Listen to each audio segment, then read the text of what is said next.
We're live. Hi, everybody at the What's on It Hi. Elephant in Castle community. I'm Nick from Retribe, and joining me today is my business partner, Melissa Pasanti. Melissa. I can't I believe I know have that to do was weird. You Melissa. just said my whole full name. That's odd. Mel, how you doing? Yeah, I'm all right. Thank you. Okay. I'm just The looking time. at the plant in my background, and this plant has been very unwell, and I'm got distracted now. But I'm just going to turn off my self view so I don't stare. Anyway, sorry, I should not Which have said plant? that out Which loud. which which which plant This isn't well? one, it's a yucca plant. Okay. This big one here at the side. Yeah. Anyway, it had mites, and so it's in recovery. Speaking of plants in your house, Yes. last 2 weeks ago you had maybe 3 weeks ago you had a Christmas tree in there Yes. that you it's out on the balcony now. It's one of the ones Yep. that keeps you live all year. Christmas tree. Yeah, it comes with its own pot. So technically we bought a Christmas tree. Yeah, it's gonna last you a whole full year. Well, 11 months. Can No, you it should believe? last us forever as long as we keep taking care of it. It doesn't have an expiry date. I was like, it's the tree Does life it keep you? expiry date. Okay, so my point is that Sorry. can you I keep believe that it's only 1 month? Well, it's only 1 month since it was Christmas morning. That's bananas. It I feels don't like even know. a year ago almost. It feels so long ago. Feels like I was a child just trying to figure out the world. And it was like, honestly, it feels like a different life. Really, it does. And I was sick too. Everyone had COVID. It was like just trying to struggle. There was this flat was full of people. It was uh it was navigating some murky waters for sure. And somehow I think just 2 days ago I realized that okay, I guess we're out from on the other side of it for some reason. But yeah, it's been not a long time and a lifetime. This is a kind of a huge philosophical question, but it just is about time, right? What is time? Oh yeah, especially like linear time, isn't it? Like a month after Christmas. What is that's just like our human stuff around it. But really, in terms of like, well, for me, I think even the last year, you've seen me a lot through it. Like just so many like deaths, like ego deaths, emotional just deaths over and over to, I guess, get me where I am, which is I think in a good place. But part of that ego death or that kind of some kind of death meant I had to get really sick too. And then I Mm. think December when I got sick, my partner got sick, my friend was sick. It was the last like be sick to get like the last, not really the last, but the little like push through the I don't know tunnel to get out in some sort of way. I mean, I think it reminds me a lot of my journey. Is like you use the word as death, um, you know, um, but it's really about for me, it's about transformation. It's just easier because death sounds like death. But I know in your world, death is a transformation. It's like coming to a place where, okay, this now doesn't serve. It's an evolution, transformation, changes, just a kind of a continuation of how the cycle of life really. Well, something can't be rebirthed if it doesn't die, right? Like it's this kind of like well, on one level, and then you have like energy itself is not born or it's just recreated. It's just it is just transformed. But in terms of when I say death, it means like almost like a snake shedding its skin, right? It's like another layer, or it's even almost like just this thing that we keep polishing our shine for each other. Like here you are in this tar, here's a little polishing up. So I think like to be where I am, oh, it did feel like okay, on one level it was a transformation. Yep. But for that transformation to happen, part of me had to die. Whether that's Mm. stories I tell about myself, whether that's attachments to identities I had about myself, whether it's relationships, there had to come a death in it in order for a rebirth, which is just this also transformation of things.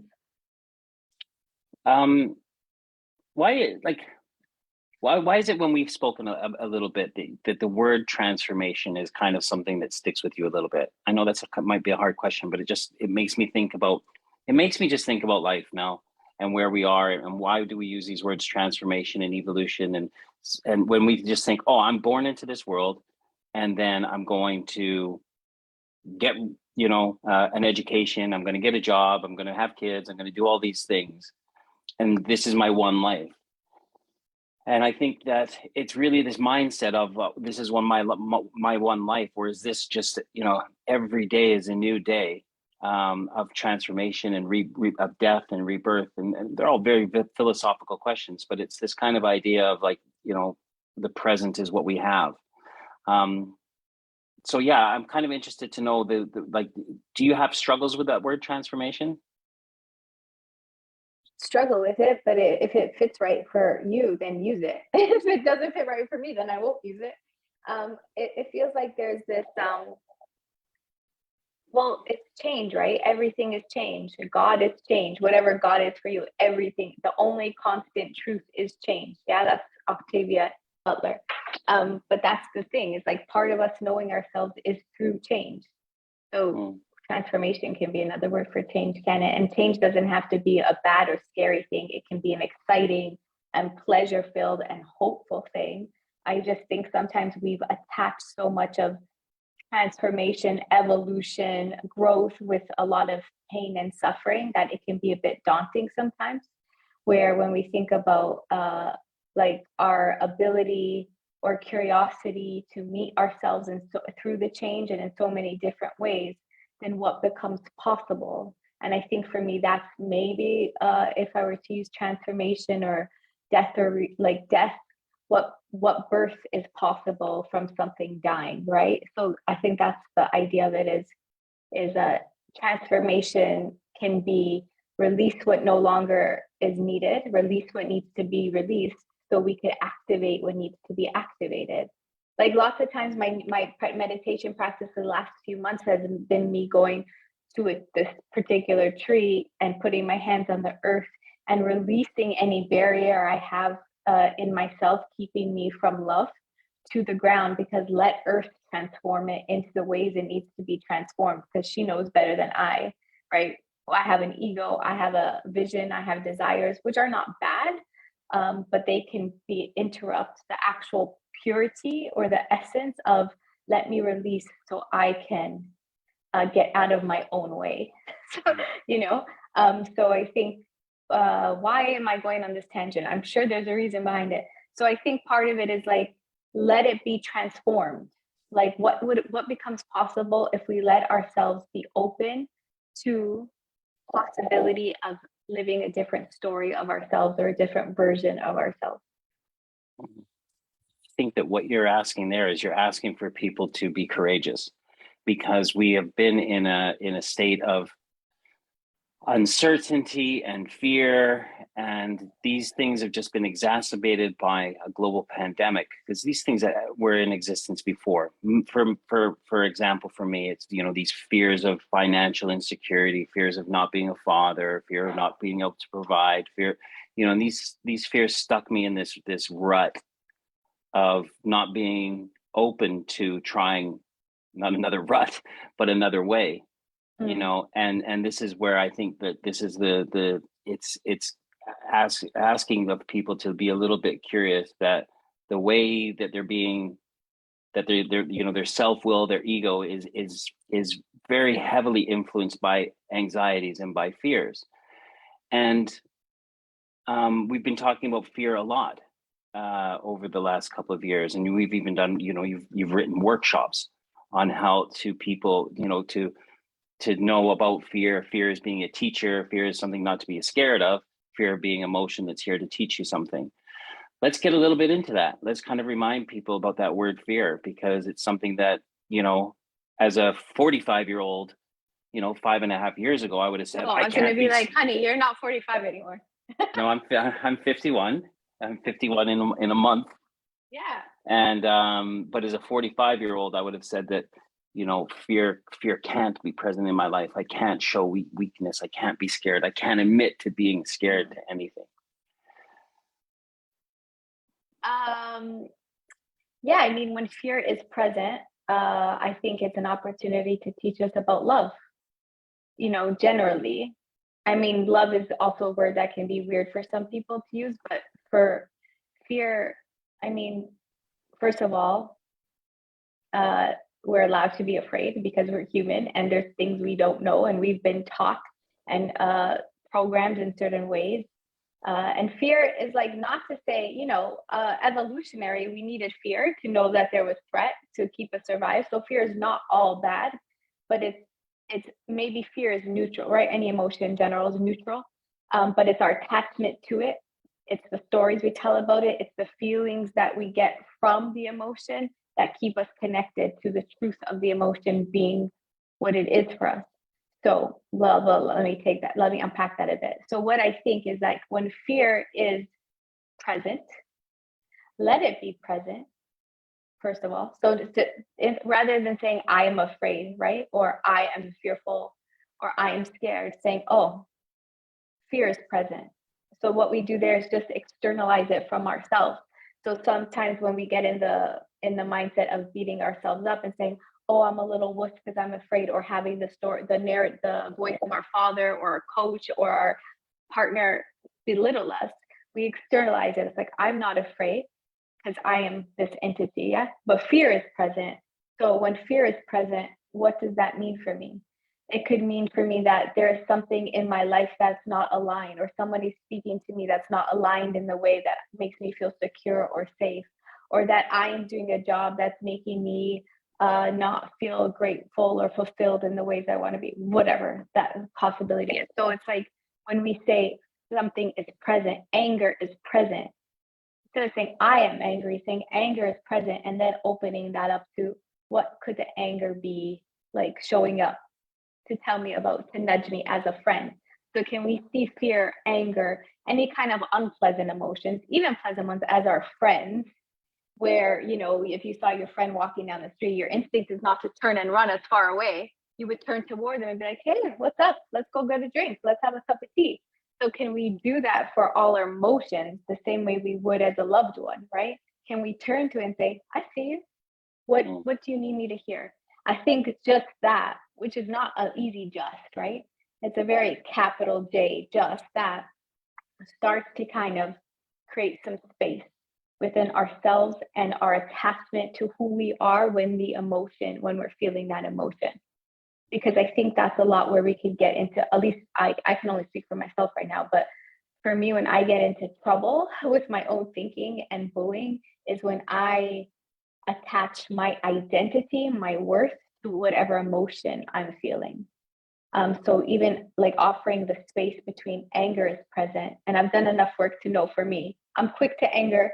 So I've done enough work to know for me when anger is present, it's not pleasant, but it was survival for me for a long time, right? It was keeping me safe. And it's changed into like, there's this injustice, there's this unalignment happening. So anger for me feels like it's protecting me from sadness and grief sometimes.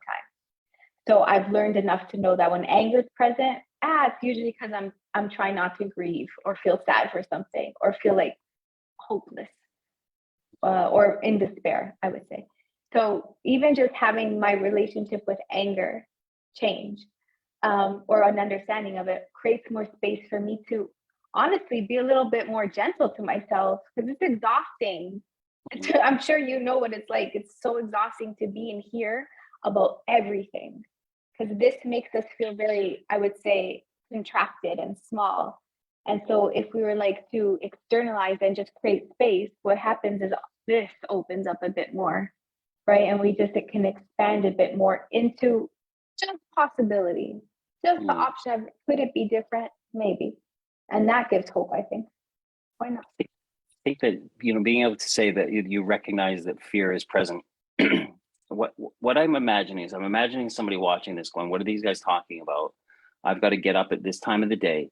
I've got to, get my kids to school. I've got to, get on the tube. I've got to get to the office. I've got to do all this stuff. I've got to pay the bills. I've got to acquire certain things. So I'm not scared, but I'm worried, and so maybe this thing of like worry is an element of fear, so, Sure. but if you're saying you're worried, you're not admitting that you're scared. You're just saying that you're worried about how you're going to pay the bills. You're worried about how this is going to happen. You're worried how the Joneses next door are going to judge you and see what kind of car you're driving or what kind of clothes you're wearing. And I'm saying all of this stuff too because I just watched Fight Club because Meatloaf passed away, Oh, and all oh, of did he? them. Yeah, Meatloaf passed away last week, See, I haven't and been on anything for like 4 months. I have no idea what's happening. Okay, oh who's Mel, you got dying? to get with it. So me, Although I so know they, Betty White died. Anyway. a bunch of Meatloaf movies came up on suggestions Oh, on okay. a streaming service, and I watched, like, one of my favorite movies is Fight Club. And this kind of that whole essence of being like the consumer Mm. and the worry and the living a life that you just don't want to live, but you're just doing it because you're worried. Worry is just a subsection of fear. So Mm, dig a little deeper. What are you worried about? Da, da, da, da. And you find that you're afraid. You're afraid to be yourself. You're afraid to take a chance. You're afraid to break up. You're afraid to quit your job. You're afraid to be you. So worry is just a softer, tender notion, or it's a yeah, subsection of fear. yeah, And again, fear is not a bad thing. It's okay to be afraid. I'm afraid every day, but it's like, what do you do with it? Right? What do you do with it? Do you continue to feel stuck or angry or these outbursts? Or do you offer um, a little bit of like, what is happening? Why is this fear? What am I really afraid of? Because, or if you're worried and you have anxiety, and your anxiety shows up in like chest, not like oh my gosh, heart palpitations. palpitations, or like your chest is kind of slow and caved in, or you're snapping at people, or you can't eat, or you eat too much, or you don't. Well, Yeah, sweaty that's an palms. Yeah, opportunity, right? Like yeah. your the anxiety is a symptom Mm, of something else. Anxiety is also nudging you into like, hey man, can you listen, I'm not okay. Because however we've been conditioned to believe, uh, our state doesn't have to be one that's based and rooted in so much struggle and fear and judgment. But the world sometimes lets us think that those are the things we have to be in order to be successful, to survive. Where there's this, it feels like, you know, if we could just be in that state of being with whatever and loving ourselves, or just accepting ourselves. Maybe loving is too much, but just like, although is it not, I don't think it's too much. We can love ourselves. Come on now. Like I feel like um I forgot what I was gonna say because I went in my it's brain okay. about loving it. Anyway. It's okay. It brings me into your comment about the state of being, and being the last bit of a human being, and this human thing that we're in, and the Mm. existence of being a human. And you've developed a whole program that you've been working now on for 2 years, um, with a very big company with people in leadership roles around, being this human thing. Um, and I really love it. I love it all, Mel, because it is this idea of like, it's so much easier to think of me being part of being human than me being like this one guy that's in the center of all these 8 billion people, that's different, that is Mm. either less than or more than other people. And this, being human to me means being part of humanity, of being part of, like, a borderless, colorless, religionless, global humanity. Okay. And for me, that just brings me a lot of peace. But how so with regards to this human thing offering that you do, there's certain elements of it, but at its core, how do you Mm. describe the program? Um, I don't. It's just a coming together, exactly how we are, where we are, to build a relationship with ourselves, with others, and the world around us. Right? It's a relationship building experience, and relationships with the earth, with our animals, with ourselves primarily, and the extension from that. Because I think what's okay. Period. I think what's really what we've maybe lost sight of, not a lot, but maybe a little bit, is the fact that, you know, to experience beauty in our life. I think with the fear being present, with the world the way it's been, with people being how they've been, uh, it's easy to like stop feeling in awe and wonder of everything. And I'm saying that because the last year, I just stopped being in awe of everything. I just like died a bunch, and the death was like I was in the darkness for a while. So so I think with this human thing, it gives us maybe permission to come together exactly as we are and see the beauty in ourselves and recognize the beauty in somebody else, even when they can't. And to almost be annoyingly loud and making sure they know their own beauty as well. And they send it back to us. So it's a space for us to really recognize each other's beauty. And from that recognition of beauty, we find love, right? I think that's my hope for this human thing, which I think has happened in some of the, can I say that? Yeah. In the spaces, is that there's no really there's no right or wrong way to be you. You just get to be you. You can't do it wrong. If you are authentically living in your own integrity and aligned with your own whatever it is you like, you can't do it wrong. Uh, there, right? From that, there's like maybe some tricky stuff of like, oh, that's a bit harmful for yourself, or sure, fine. But that's where we have grace, and that's where we find compassion. That's where we bounce back again. And each time we bounce back becomes a bit easier and more graceful in our bouncing back. But the idea is to come together and hold beauty for each other, have integrity with each other, have non-judgment.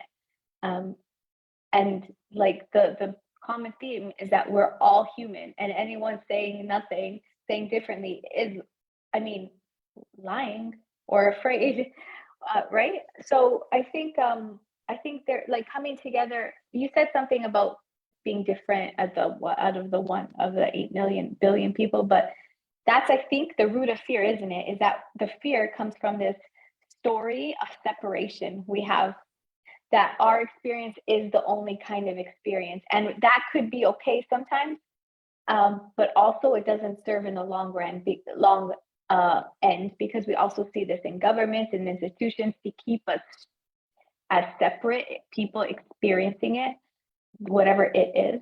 But the idea is that my healing is not mine anymore. It's also for you. It's also for my niece, my nephew, and they're like, your healing affects me because you show up differently with me, and then I can receive it differently, and all these things. So our stuff is not our stuff. And sometimes that's a lot for people to like almost let go of the need for us to stay attached to the story of separation. Because again, what does it invite in? To realize that the way I show up for myself is how I want to be able to show up for others. And that requires some work and some reflection and some courage and some like, oh, all the things that can be exhausting. But we're not, like, your experience is unique to you and also not, right?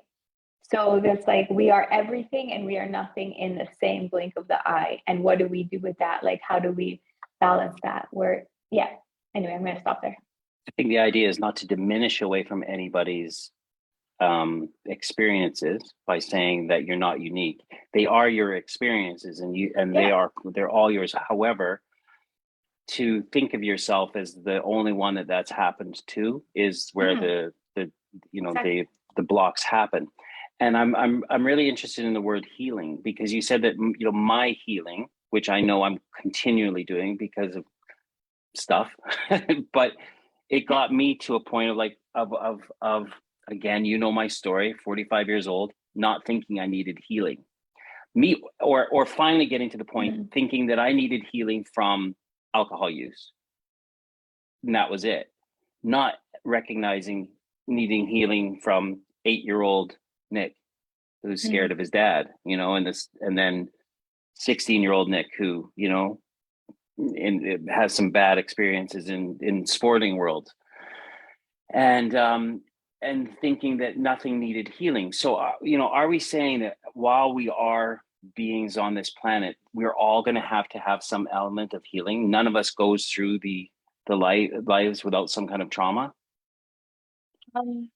Well, I just want to say that Mago is having a dream, and it's adorable. And that's why I was like smirking, not at what you were saying, because she's super cute right now. Mago's your dog. Mago, oh, sorry. Yeah, I'm like, doesn't everybody know Mago? So I think that's okay. So wouldn't it be great if we can all be with the belief that we actually don't need to anything in us to be healed, because just as we are is perfect enough, right? Is exactly enough. That's, I think, what we're getting, what I'm trying to get to through kind of the spaces. Like, maybe you need a little bit of polishing up. Maybe if healing's a word for you, let it be healing. But just as you are right now, in your pain, in your suffering, in your grief, in your joy, in your pleasure, in your weirdness, is perfect, because you in your being are perfect. I actually think that's true. And then the human bits come and the ego bits come and say, well, like, if you love me, you would do this. And if you didn't, you do that. And blah, blah, blah, blah, blah. So we make up all these stories. So maybe the healing is actually a letting go, right? What is healing? If anything, is just like I'm just going to say this out loud. Maybe a healing is just getting out of the story of separation into the story of interconnection or interbeing, right? Maybe that's all healing is like recognizing that you can let go of the things you've been holding on to, and that's okay too. Hold on to them, not hold on.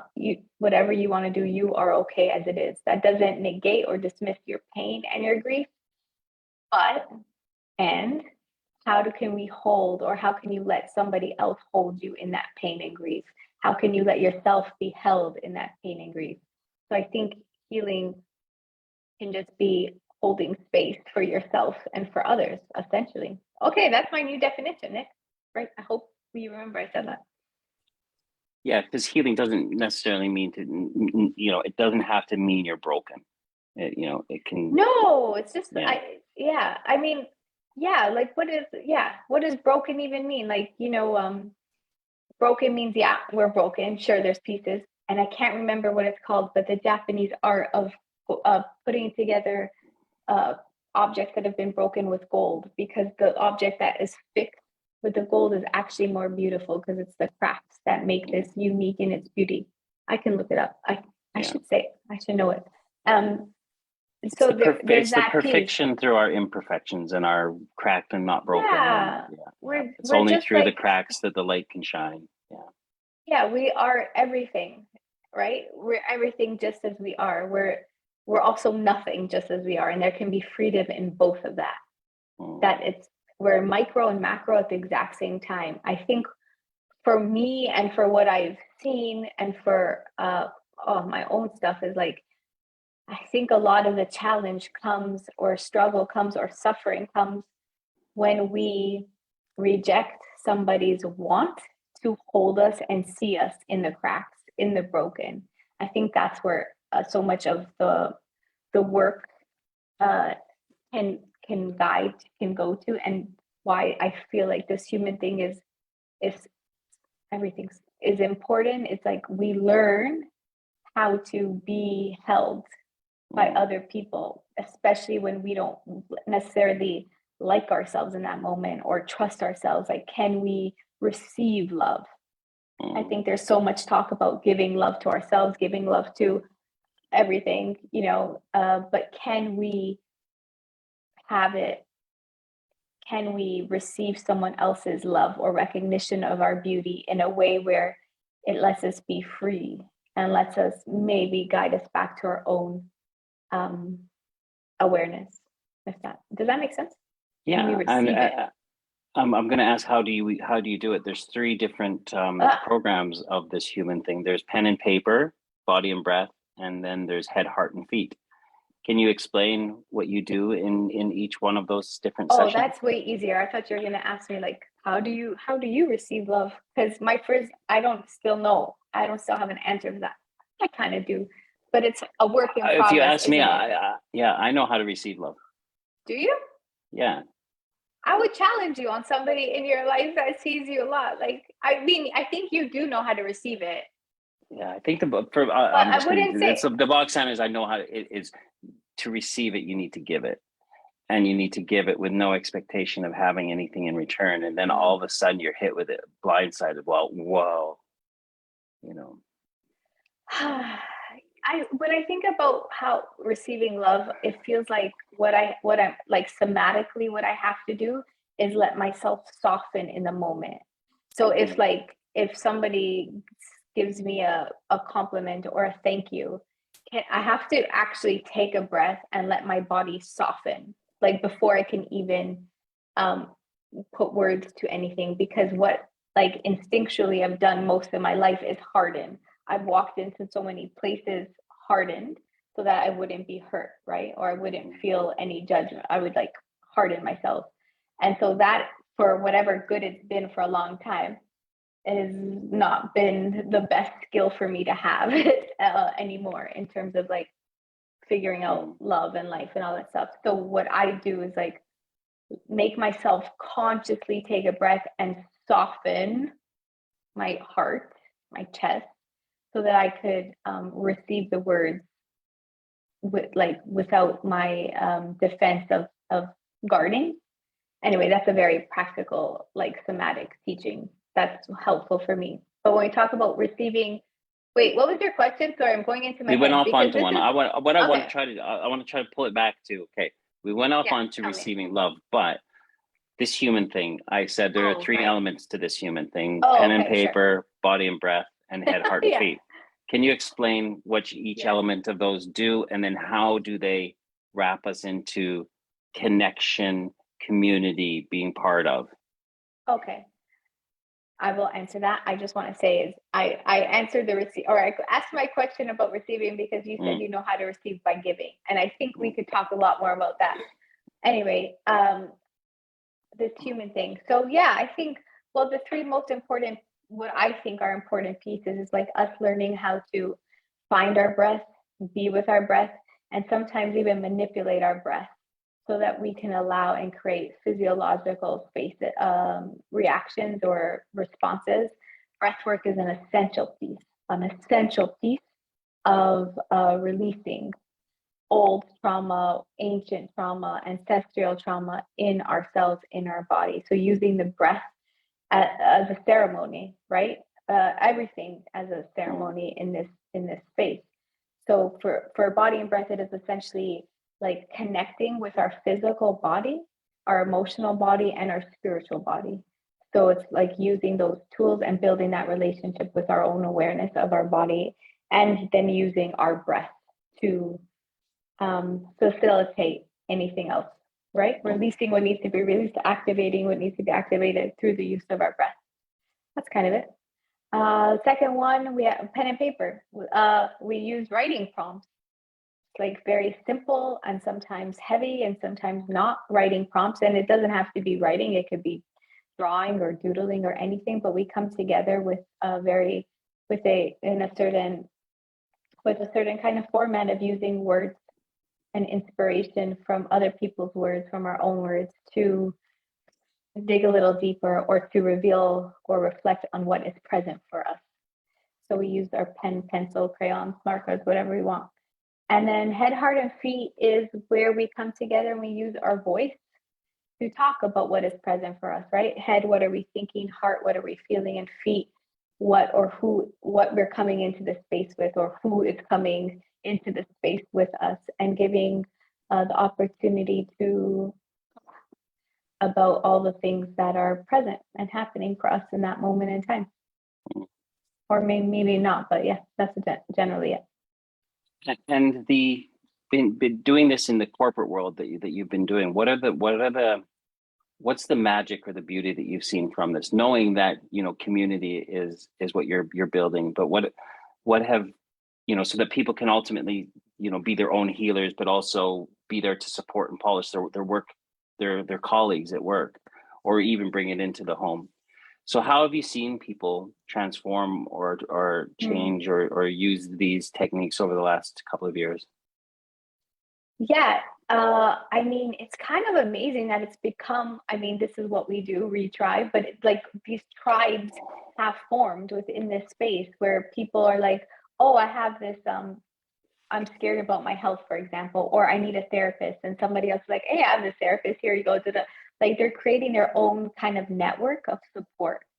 Or somebody saying, you know what, I suffer from disordered eating and this is my challenge. And then somebody else is like, yeah, and then we talk about that. And then there's like a kind of, oh, I'm not in this alone. So my experience of it is unique to me in terms of how it's presented itself, but I'm not the only one who counts calories and almost harms. Like there's this kind of like witnessing ourselves and other people, everyone being a mirror for each other. And I mean, the magic of it is in terms of the facilitation of that space where we're all coming together without judgment, without thinking we know more or less, without thinking we're an expert of anybody else's experience. We're coming to listen to ourselves and to hold a mirror up for other people. So I think even with that like clarity of like we are just as we are, we're not experts, we're not anything other than maybe experts of our own experience. And if you feel like you want to share that, then you get to share that. And if you don't, then you don't. So I think part of the magic has been the easily just saying things out loud and getting a head nod is magic. Like to get somebody to say, yep, me too. Me too are the most it's like wonderful to get that head nod, to see that acknowledgement is transformative, is healing in itself. And then I think, that's a lot with the head, heart, and feet, especially from big companies with like 4,000, 8,000 people, to have like 12 people know each other intimately who would never have spread across the globe is a beautiful thing. That makes us feel more interconnected, more close to each other on a spiritual level, on a physical level in a weird way. And then I think with the body and breath and the pen and paper, it's a great thing for in the middle of a workday for to be able to offer this. So between meetings or sales or whatever you have to do, you take 20 minutes for your breath. You take however, like the pen and paper is longer, but you could take however long you want to just write whatever it is you're feeling to release. So it is kind of like a way to release within your workday, to come back to yourself, and then to take it on from there. So it's a workplace one, but then offering in the community is the same thing. It's just, can you take time out, carve time out of your day to build a relationship with yourself and go from there? Yeah. So it is magical. And it's also not, because it's like what we do. There's nothing extraordinary about it, because in itself, everything is extraordinary if we let it be. So this just, I think, intentionally for now carves out the space so we could hold each other in it. Well, I'm going to move over on to now Tough Through Tender, which is a program that we've collaborated with Dr. Misha Jarvis on. And right now we're looking at sports communities, but it's also something that's very transferable into the corporate environment, because these are very patriarchal, masculine, sacred masculine, heavy energy environments. And I was listening to Aubrey Marcus the other day, who you know really well, and who's the doctor that you really like? Not personally. I wish personally. No, but the doctor that we talked about when we were in St. James's Park. Zach Bush. And he was just like, he just used the example of the bird and having a masculine wing and a feminine wing, and them not being male female, folks. I'm not talking about men and women. I'm talking about the energies of the sacred masculine and the sacred feminine. And he's like, for so long right now, we live in a world that's just flying around with one wing, and that's the masculine. And it's just been flying around and around and around. And we're in this birth now, or a rebirth, where finally the energies of the sacred feminine are coming through. And these are, in a nutshell, like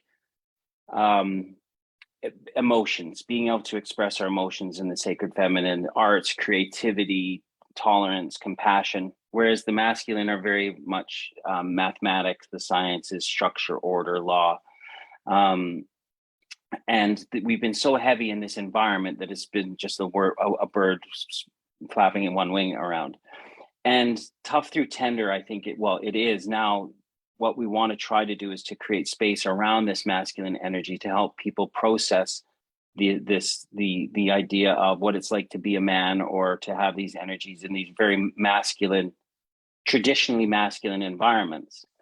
So how excited are you really to be able to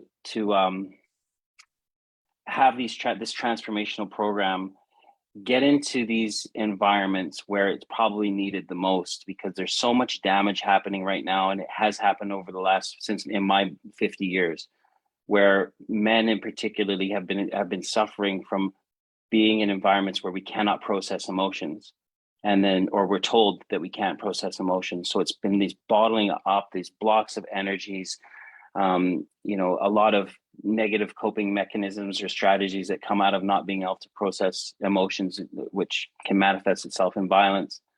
And now we've got this program that I know we're really focused on getting out there this year in 2022 as the two programs that we offer, this human thing that you just talked about, but now Tough Through Tender. So yeah, we are running out of time. So I know we don't have as much time to go into it, but I think Tough Through Tender is an opportunity for people to, again, build a relationship with themselves, and in terms of balancing all the parts of themselves in a very sacred way. By sacred, let sacred be whatever it means to you, but in a very present way where you are still authentically you without needing the contraction, the pain, the anger to let you recognize who you are. So I think we can be both things all the time. We can be many things all at once. And I think Tough Through Tender lets us fully connect with the uniqueness and expressing all the parts of ourselves, that we don't have to be one or the other. So it allows us the opportunity to figure out, be okay with all the parts of ourselves, and then also make sure or remember that it is in a balanced way that creates more peace and beauty than it does disharmony, right? So I think it's an opportunity for us to be at peace with all the different parts of ourselves and the expressions of ourselves, because I'm tender, and also I'm very tough, whatever that means too, right? And it's not like I used to only be one and then I went to the extreme of the other and now I'm finding the balance. Doesn't make me less of something else or more than, it's the balance of it. So Tough Through Tender is really a balancing act, isn't it? Of like bringing that into to yourself. Go on, sorry. And it's one that I've been practicing. I've been practicing the principles of Tough Through Tender now for a little while. And for me, all I can say, it's helped me see truth in ways that I thought that truths were, that I had to obtain certain things to feel like a real man. And fears or expectations or worries have fallen from me, and I've tapped kind of this resource of self, of compassion for myself, where I'm not beating myself up as much, and it's enabling me to excel in areas in my life that I never thought I would need to excel at. So it's given me an opportunity to do things that I thought I could never do as a human being. You get to meet yourself in new ways, huh? The ways that you didn't even think were possible, because fear lets you not think it was possible. Yeah. Yes. So I can say to any men out there, it's helped me in a way that I never thought possible, and it's given me new outlets, new I don't beat myself up as much, and I'm not in as much fear over the old ideologies or expectations that I grew up with from my father and from other men who told me I needed to be a certain way to be a success. I am far more successful now than I ever have been, but in ways that I never thought was measurable. Right? Oh yeah. Cool. Yeah. I used to think the measures of it was mainly financial based or materialistically based, but now I find myself in a place that I'm not saying that stuff doesn't matter. It doesn't weigh me down like it used to. And also, it's about, you get to have a sacred relationship with it all. So even if you're financially not abundant or financially abundant, is your relationship with it one that is offering sacredness in your life, that you are using it to honor your values and working in alignment with you? Anyway, that's a whole other topic. We've run out of time, but I'm just going to end it with this. We've launched our new website, re-tribe.com, which is everything that we've spoken about today. But really, Mel, I'm just going to read the thing that you put together under philosophy, and I'm just going to leave this with people. Human beings are wired for the need to connect and belong. This fundamental aspect of human nature dates back to the beginning of our existence when tribes, in order to survive, shared roles and resources, each person having a purpose and the ability to contribute. The intrinsic web of humanship, belonging, and purpose centers on the symbolic relationship of self and other. We are accountable for our individual growth while witnessing and nourishing others through theirs. Today, the world presents us with unique and complex threats, challenges, and means of suffering that can easily result in feelings of isolation, unworthiness, and abandonment. By acknowledging the harmful and stunting ways we can be impacted by these feelings and their companions, depression, anxiety, and loneliness, we must work on building structures of acceptance, inclusion, and purpose. And that's what we are doing. So, Mel, thanks for joining me today. Yeah, this went into a very different thing than I thought it'd be. So, okay, thank you. And thanks everybody for joining us. If you need to reach out to us, just put something into the Facebook feed and one of us will get back to you. Yeah, reach out. And don't forget to join me Thursday at 11 a.m. for another Tough Through Tender gathering. Hope to see you then. Mel, have a beautiful rest of your day. Thank you. You too. Bye everybody. Bye.